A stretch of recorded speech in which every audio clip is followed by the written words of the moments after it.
Tirmidhi में है कि नबी अलैहिस्सलाम ने फरमाया जो शख्स यूनुस की दुआ से अल्लाह की तरफ मुतवज्जे हुआ कभी महरूम नहीं लौटे।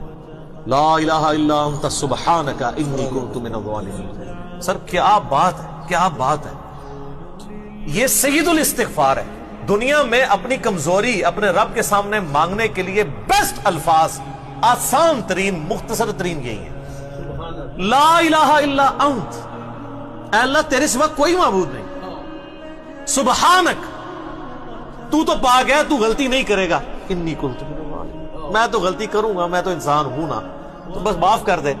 सर ये चीज ऐसी ट्रिगर की है अल्लाह को कि एक शख्स ने, जिस पे अल्लाह का गुस्सा ऐसा है कि सूरह अस-साफ़ात में आया कि अगर यूनुस मछली के पेट में हमें उन अल्फाज के साथ ना पुकारता तो उस दिन निकलता जिस दिन मुर्दे अपनी कब्रों से निकलेंगे।